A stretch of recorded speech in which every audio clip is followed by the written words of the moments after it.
Hello! Today I will be diving into the world of human growth hormone. Some questions that will be answered in this presentation is: how is it produced? Where does it go next after being produced?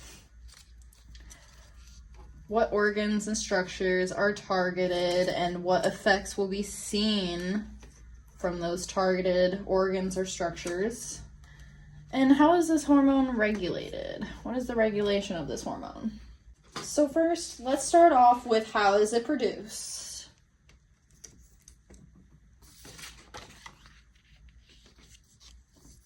The two most important structures in creating a human growth hormone is the hypothalamus, which is drawn right here, and the anterior lobe of the pituitary gland, which is this part of the pituitary gland here. So in order for human growth hormone to be produced, the hypothalamus must create and send growth hormone releasing hormone. And it's going to send that straight to the anterior lobe of the pituitary gland through the hypophyseal portal vein, which you can see it right here. The only way to get growth hormone releasing hormone is by way of the neurosecretory cells inside of the hypothalamus. Okay, so now that we know how it's produced, where does it go next? And so you could say that this is the first and primary target of the human growth hormone. It's going to head to the liver. And in the liver, it's going to produce insulin-like growth factors, or abbreviated IGF. And it's going to produce that in response to human growth hormone. While it's at the liver, it's going to do another thing, though. It's going to perform gluconeogenesis, which is basically the process of producing glucose from non-carbohydrate sources such as fatty acids and glycerol. Okay, so where will human growth hormone head to next? Or more so, what organs and structures are targeted? And what are going to be the effects seen here? The first one is probably the most primary and target. It's going to be the protein synthesis effect. So here, human growth hormone increases amino acid uptake and prohibits protein breakdown, promoting growth of the bone and cartilage, and as well as muscles. Next, we have the effects of human growth hormone on the kidney. There's going to be two effects seen here at the kidney. The first one, human growth hormone will promote sodium, potassium, and chloride retention in the kidney, regulating electrolyte balance. The second effect, human growth hormone will promote formation of calcitriol, which indirectly affects the small intestine. Because once you have calcitriol and it's produced in the kidney, it will head to the small intestine where it will promote calcium absorption, which can be pretty handy. Lastly, human growth hormone is going to target the adipocytes of adipose tissue. So what human growth hormone does here, it's going to produce a lipid metabolism effect and a protein sparing effect.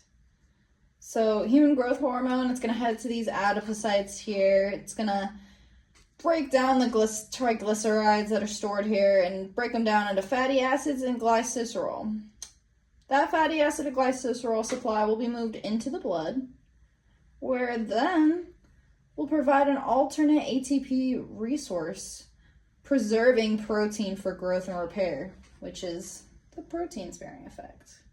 Now let's talk about the regulation of human growth hormone. There are two regulatory hormones produced by the hypothalamus. The first one is going to be growth hormone releasing hormone.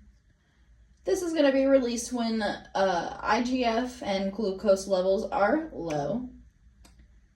The second one will be growth hormone inhibiting hormone, and these are going to be released when IGF and glucose are high. These levels, IGF and glucose, they're monitored by the hypothalamus, and that is how the hypothalamus makes the decision on whether it's going to release growth hormone releasing or growth hormone inhibiting. So, how does the hypothalamus respond to issues like hypoglycemia? Well, the hypothalamus detects blood glucose levels are below homeostasis. So, because of this, it's going to release growth hormone releasing hormone.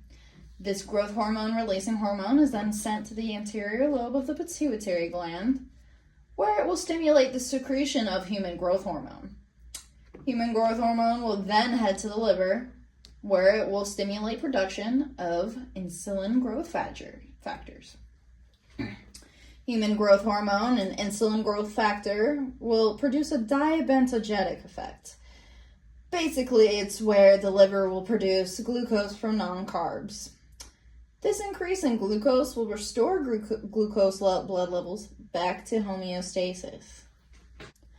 And so we know how the hypothalamus responds to hypoglycemia. How does it respond to hyperglycemia?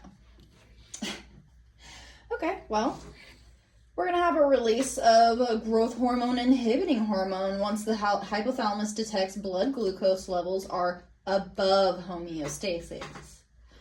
Once this growth hormone inhibiting hormone is sent to the anterior lobe of pituitary gland, it will inhibit the secretion of human growth hormone. This inhibition means that production of insulin growth factors will cease because there's no human growth hormone to produce the insulin growth factors. This loss of human growth hormone and insulin growth factors results in a decrease of breakdown of triglycerides into fatty acids, meaning cells begin to use excess glucose for ATP production instead of the fatty acids, restoring glucose blood level to homeostasis.